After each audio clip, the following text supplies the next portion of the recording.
Nombrarse feminista no siempre es fácil.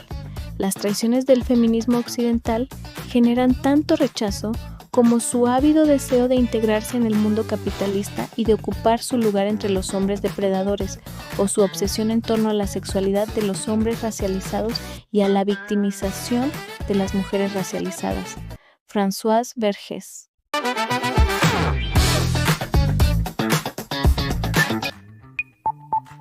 Porque creo que siempre ha sido ese tabú de ser hombre y mujer, y muchas veces se basan como en la cultura y muchas personas no pueden como expresar su identidad, porque es algo que se ha venido viendo desde tiempos atrás e incluso viene desde nuestro hogar, que nos lo inculcan nuestros padres. Es decir, por ejemplo, el azul pues dicen que es del niño, el rosa que es de la niña. Los trabajos pesados no los pueden hacer las niñas y los trabajos son lavar trastes, lavar la ropa, y esas situaciones los hacen más que nada las niñas.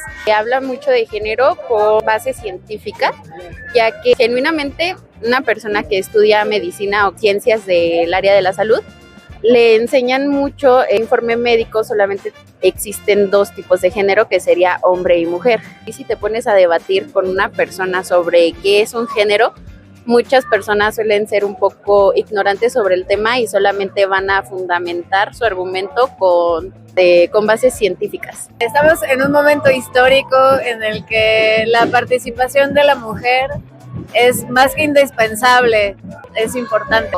Saber que todo tiene unas directrices sociales y culturales y geopolíticas. Actualmente se le da un poquito más de visibilidad a las mujeres justo por todas las diferencias que hubieron anteriormente en cuanto a temas de machismo y superioridad masculina, ¿no? Porque mucho tiempo hubo mala información en cuanto a capacidades, en cuanto a ideología que se tenía respecto a mujeres y hombres. Más que nada porque México es muy machista, se podría decir.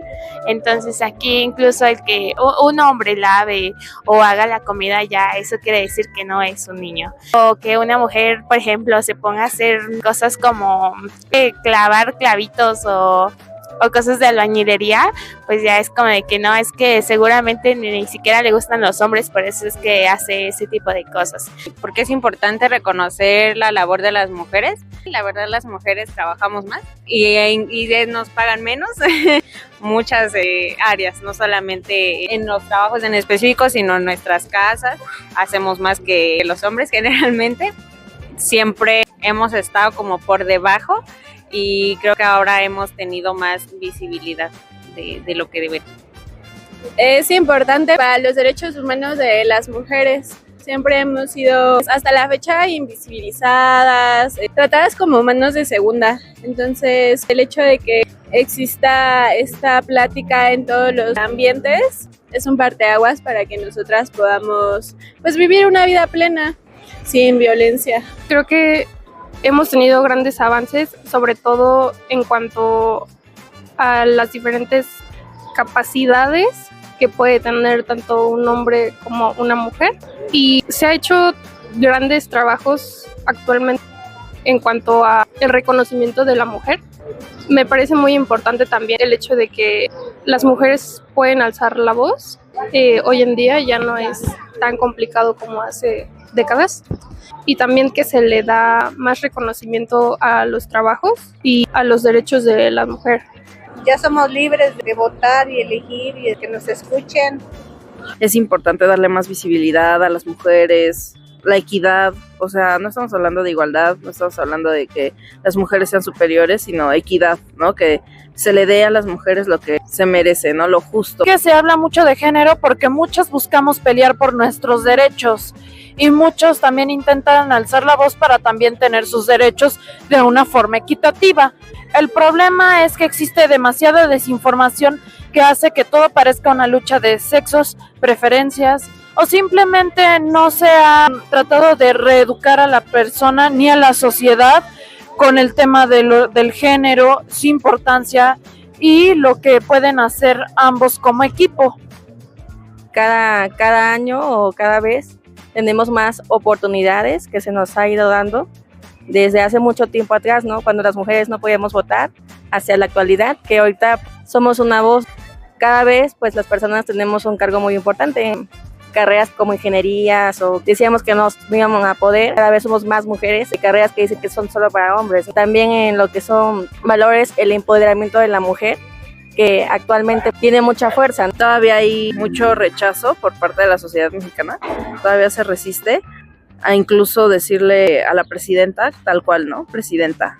Mucha gente todavía le dice, es que el presidente o la presidente, y es como, no, a ver, ya es presidenta, ¿no? Ya es una mujer. ¿Por qué te resistes cuando se ha demostrado o se está demostrando que una mujer puede tener ese puesto, ¿no? Tan importante? Entonces, sí se ha avanzado mucho, pero todavía se necesita hacer más trabajo en ello.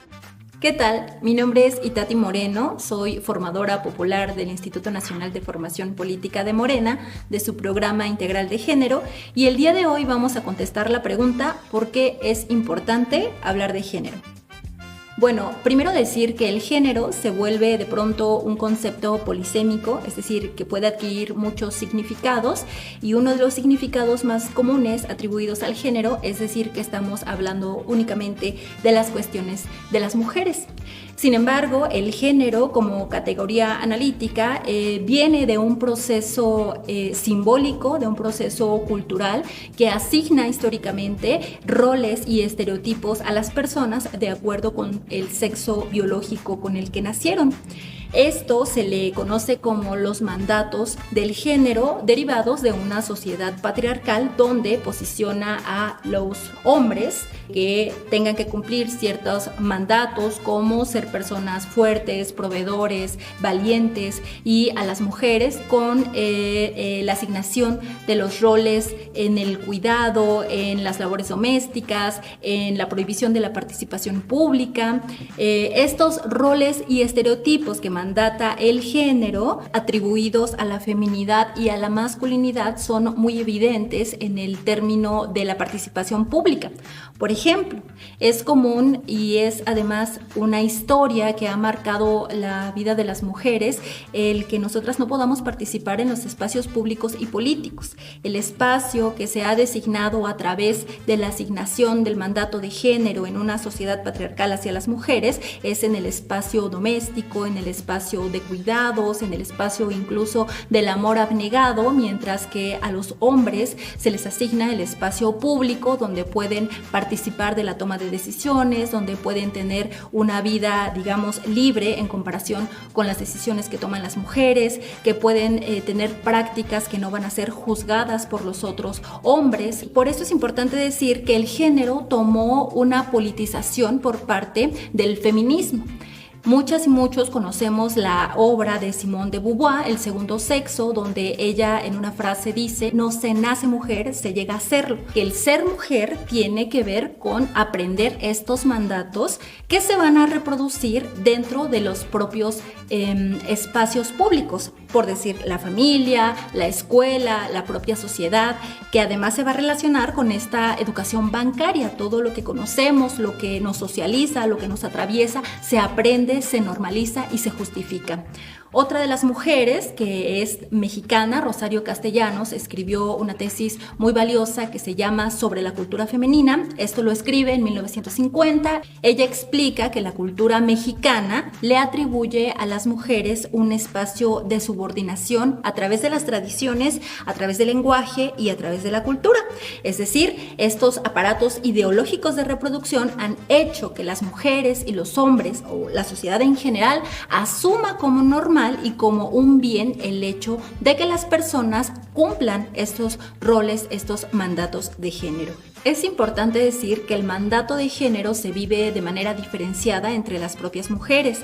No es lo mismo ser una mujer indígena, empobrecida, viviendo en un contexto rural, explotado, o ser una mujer urbana, universitaria, que tiene acceso total a los servicios de infraestructura, o una mujer migrante, o una mujer trans, o una mujer con discapacidad. Esto es lo que Kimberly Crenshaw le llama la interseccionalidad. Esta interseccionalidad es muy necesaria porque el género estudiado sin una perspectiva de interseccionalidad y de interculturalidad reproduce una idea blanqueada. Un ejemplo muy claro de un feminismo blanqueado, de un feminismo de academia, de un feminismo burgués, lo tenemos en 1975, cuando en México se celebra el Año Internacional de la Mujer, donde se congregaron muchas mujeres de todos los países feministas que tenían una agenda del derecho al voto, del derecho a tener las mismas oportunidades. Sin embargo, no consideraban las opresiones que se vivían en el sur global. Es ahí cuando Domitila Barrios de Chúngara expresa la famosa frase "si me permiten hablar". Dentro de Bolivia se vivía una represión militar que estaba acabando con las mujeres, con las infancias y también con los trabajadores de la minería.